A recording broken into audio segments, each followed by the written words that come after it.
It's not just enough to overpromise, you also have to be able to overdeliver on that. And so there are three components of overdelivering. Product touch points, that's anything the customer gets that they get to keep. Systems touch points, which are anything they touch but they don't get to keep. And then your human touch points, your people-to-people interactions. And so the key is to align all of those touch points so that they reinforce and amplify that overpromise. So how does FedEx do that? Well, when you call FedEx, they answer the phone on the first, or get this, 0th ring. They've actually installed technology that will answer it before it rings. So you didn't even hear a ringtone. You dial, and they say, FedEx, how may I help you? What are you thinking? Wow, they're quick, right? Doesn't that reinforce and amplify their overpromise? If you go online and you put in your package, it instantly starts tracking your package so that you can be sure that it absolutely positively gets there overnight. They have an on-time or free guarantee. Whatever time you specify, it doesn't get there by then, it's free. They're serious about this. They put teeth behind it. You have choices of times of delivery. You want it 8 a.m., 10:30 a.m., 4 p.m., second day, third day, ground, or Saturday. You tell us with specificity when you want it to be there, and it will absolutely positively be there. And now you can ship right from your phone. So if you're in a hurry, you don't have to leave where you are. You can create that shipment from right here. Now what I want you to notice here is all of these things are aligned around that overpromise. So they're not off in the weeds creating things that might be valuable to a customer or might not be. Every single thing that they create as a touch point, as a value add, is aligned with that overpromise. Let's talk about Starbucks, whose brand promise, their overpromise, is perfect coffee, or said another way, coffee your way.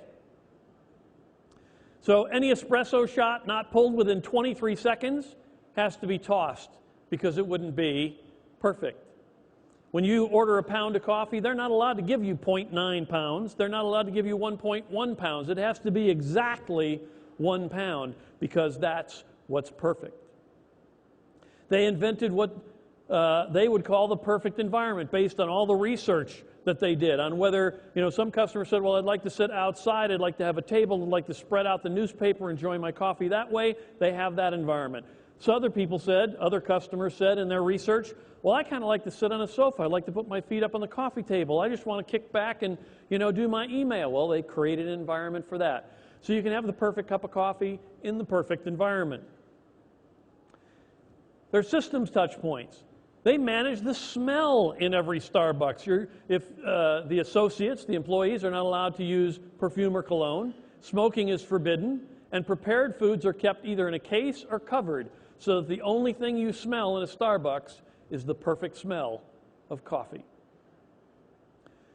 The guidelines that they use for screening their partners, they look for passionate people who live and love coffee and who live what they call a coffee culture, who love to share their coffee experiences with other people and try new and different types of coffee and coffee drinks.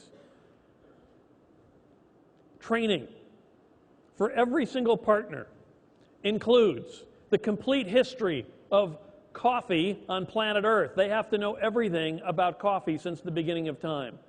They have to have customer service skills. They get trained in retail skills, using the cash register, weighing the beans. There is an entire class at Coffee University on opening the bag properly.